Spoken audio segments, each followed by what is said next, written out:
जी को जय श्री राम। अंकल बेगी कर जय लंका इतना मैं दिख रहा है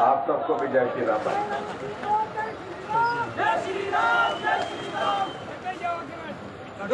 आज के इस कार्यक्रम में हमारे बीच में चंबा कांगड़ा के हमारे लोकप्रिय सांसद, पूर्व में मंत्री रहे हमारी पार्टी के वरिष्ठ नेता आदरणीय श्री किशन कपूर जी, हिमाचल प्रदेश विधानसभा में चीफ व्हिप, और आपके हमारे यहाँ चंबा जिला से ही बटियात विधानसभा क्षेत्र के लोकप्रिय विधायक भाई विक्रम सिंह दरियाल जी, हमारे यहाँ चंबा के लोकप्रिय विधायक जिनका भी आपने संबोधन सुना, चंबेड़ी में बोला आती है ना, आपको ठीक तरह से बोला है, चंबेड़ी ठीक बोल देते ना।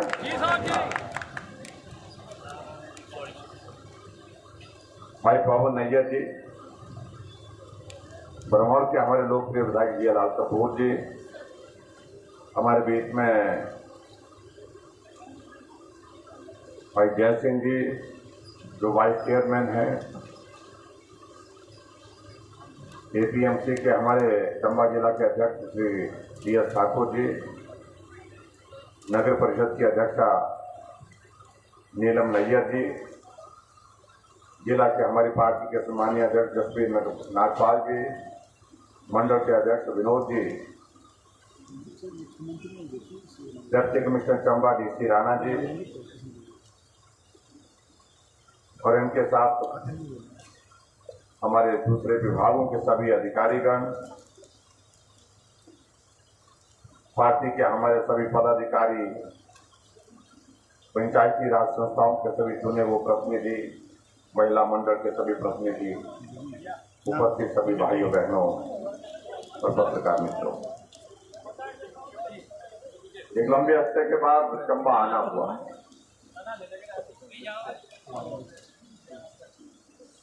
वो इसलिए नहीं कि चंबा शिमला से दूर है,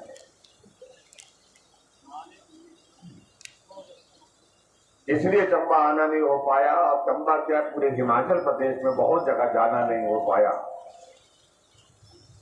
इस बीच में कोविड का दौर रहा, लंबा रहा, और जिसके कारण हम सब लोग पर प्रभावित हुए।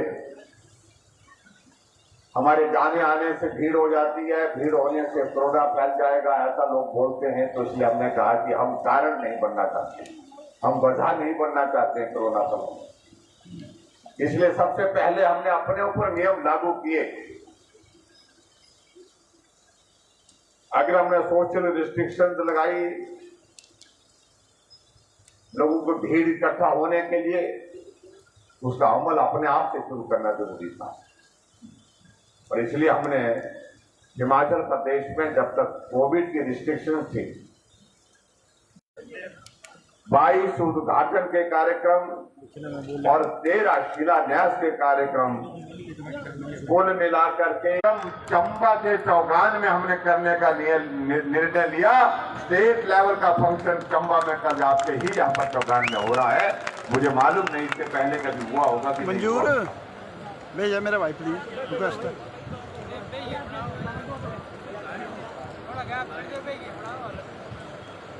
हम इस बात को अच्छी तरह से समझते हैं कि चंबा एक ऐसा जिला है हमारा जहां पर अभी बहुत काम करने को बाकी, और उसके लिए हम ही नहीं, हमारे देश के यशस्वी प्रधानमंत्री नरेंद्र भाई मोदी जी भी इस बात को लेकर के चिंतित है कि कुछ जिले जहां कम हुआ है काम, जहां विकास की जरूरत ज्यादा है लेकिन अभी ज्यादा नहीं हुआ है, काम कम हुआ है, उन जिलों को पूरे देश भर में उन्होंने इंस्पिरेशनल डिस्ट्रिक्ट घोषित किया है। और उस डिस्ट्रिक्ट में हिमाचल प्रदेश में जहां 12 जिले हैं, 12 जिले में किसी जिले का नाम आया तो वो चंबा जिला का नाम आया। इसलिए दिल्ली से भी सीधा आपके साथ एक रिश्ता बना करके इस चंबा के विकास की बात होती है। और मैं इस बात को भी देख रहा हूं, जिला कठिन है, परिस्थितियां यहाँ की विकट है, लेकिन फिर भी उसके बावजूद में मैं देख रहा हूं कि चंबा के गांव में सड़कें पहुंच रही हैं, चंबा के घर घर में पीने का पानी पहुंच रहा है, चंबा के दूर दराज के इलाके में जहां बिजली कम हुआ करती थी, वोल्टेज नहीं हुआ करते थे, वहां पर वोल्टेज के साथ बिजली पहुंची है।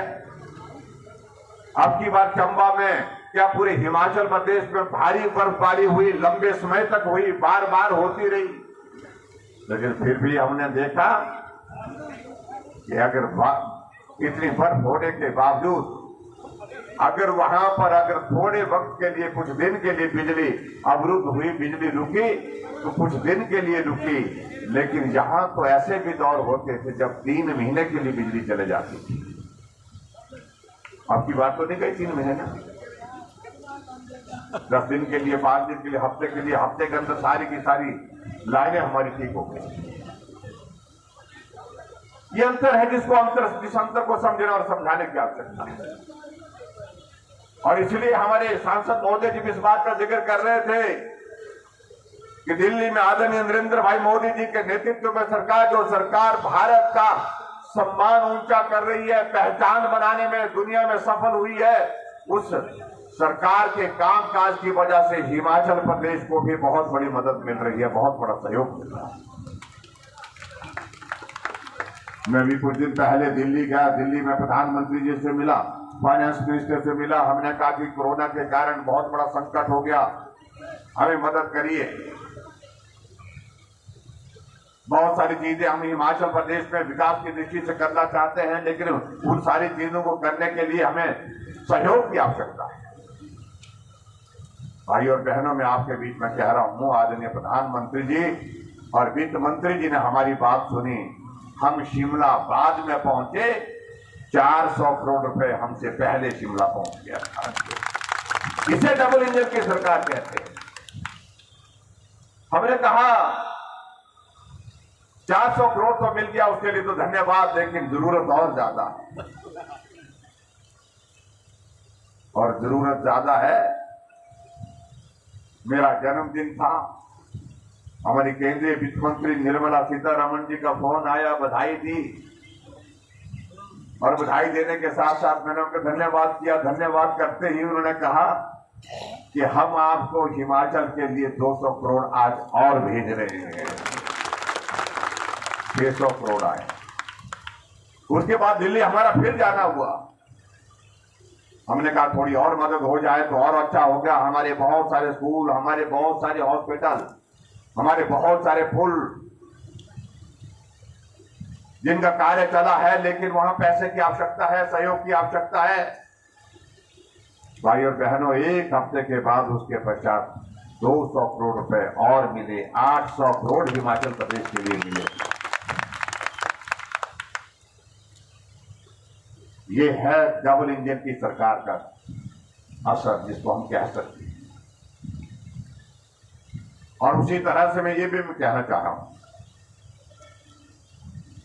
और भी बहुत सारे प्रोजेक्ट हमको, टूरिज्म का प्रोजेक्ट 2100 करोड़ रुपए का हिमाचल को मिला, और उसके माध्यम से हम हिमाचल प्रदेश में नई टूरिस्ट डेस्टिनेशन डेवलप कर रहे हैं। हमको जल जीवन मिशन के अंतर्गत जो है पूरे देश भर से सबसे बेहतरीन काम करने का इनाम मिला। हमको जल जीवन मिशन के अतिरिक्त जो है दूसरे क्षेत्र में, हॉर्टिकल्चर के सेक्टर में, एग्रीकल्चर के सेक्टर में काम करने, बेहतरीन काम करने के लिए प्रधानमंत्री जी की शाबाशी मिली। और सबसे बड़ी बात तो मैं ये कहना चाहता हूं, जब कोरोना का दौर चल रहा था, जब आदरणीय प्रधानमंत्री जी ने कहा कि इस कोरोना से बचने के लिए एक रास्ता है, वो है वैक्सीन लगानी होगी, सबको लगानी होगी, हम भी सोचने लगे काम तो कठिन है, सबको कैसे तैयार करेंगे। लेकिन आप सबका मैं हृदय से आभार व्यक्त करता हूं आप सबका सहयोग मिला। जब वैक्सीन का वो अभियान चला, हिमाचल पूरे देश भर में पहली डोज में भी पहले नंबर पर आया और दूसरी डोज में भी पहले नंबर पर आया। हमारे कांग्रेस के मित्र प्रचार करते रहे कि मत लगाओ, ये तो मोदी वैक्सीन है, इसको लगाओगे तो पता नहीं आंखों की रोशनी चले जाएगी, वैक्सीन लगाएंगे इसके साइड इफेक्ट्स होंगे, आने वाली हमारी जनरेशन बर्बाद हो जाएगी। कई तरह के प्रश्न खड़े करने की कोशिश की। और सचमुच में बहुत बड़ा दुर्भाग्य इस देश का, जब देश इतने संकट के दौर में से गुजर रहा है और वो राजनीतिक दल अपनी रोटियां सेक रहे हैं, लेकिन लोगों ने उनकी बात नहीं सुनी, ना ही उनकी बात मानी। लोग गए, वैक्सीन सेंटर गए, वैक्सीन लगा करके आए और बाद में जब देखा कांग्रेस के लोगों ने, तो यहां तो कोई सभी, मेरा पड़ोस का इस तरफ का भी वैक्सीन लगा करके आ गया, इस तरफ का भी वैक्सीन लगा करके आ गया। तो मास्क पहन करके वैक्सीन सेंटर में जाता है और वैक्सीन लगा करके आता है और नर्स को पूछता है कि अगली डोज कब लगेगी। बेशर्मी की हद है आपको। एक तरफ से बोल रहे हैं कि इसका साइड इफेक्ट होगा, नई जनरेशन बर्बाद हो जाएगी, पीढ़ी खराब हो जाएगी, और एक तरफ से मास्क पहन करके चोरी छुपे जा करके वहां पर जाकर के वैक्सीन लगाने की बात। और वैक्सीन लगे, प्रधानमंत्री नरेंद्र भाई मोदी जी को हम धन्यवाद करते हैं, एक पैसा नहीं लिया, एक पैसा नहीं लिया, बिना पैसे के वैक्सीन लगाई गई। और यहां पर भी वैक्सीन सबको लगी होगी, मैं लगी कि नहीं लगी? लगी तो हाथ खड़े करो, मतलब मैं देखूं जरा। एक डोज लगी वाला एक वाला एक हाथ करेगा, दो वाले दो हाथ खड़े करेंगे। सबको लगी, डबल डोज लग गया, पूरा लग गया, मालूम पड़ गया डबल डोज हो गई। अब बूस्टर डोज मत छोड़ना, बूस्टर डोज भी लगे, बूस्टर भी लगा। आखिरकार किस लिए कर रहे हैं प्रधानमंत्री जी ये लाखों करोड़ रुपए का खर्चा? किस बात के लिए हो रहा है? इसलिए हो रहा है कि मेरा देश का हर नागरिक, मेरा देश का हर शख्स जो है वो सुरक्षित होना चाहिए, उसके जीवन की गारंटी होनी चाहिए, वो जिंदा रहना चाहिए, वायरस उस पर असर न कर सके, इसलिए वैक्सीन लगाने का निर्णय किया। हमें बड़ा भाषण देते हैं वो लोग, हमें समझाने की बातें कहते हैं वो लोग, और वो इस बात को लेकर के कहते हैं कि क्या किया तुम्हारे जयराम ने तो कुछ नहीं किया, लेकिन तुम बताओ तुमने क्या किया? 50 साल सत्ता में रहे, कितने ऑक्सीजन के प्लांट थे हिमाचल प्रदेश में? 2 ऑक्सीजन के प्लांट थे। और जिस जयराम को बोल रहे कि कुछ नहीं किया, उसने 50 प्लांट लगा करके हिमाचल प्रदेश के संयोग या चंबा में आकर के, मैं यहीं आकर के आपका ऑक्सीजन का प्लांट का मैं यहाँ पर उद्घाटन करते हैं।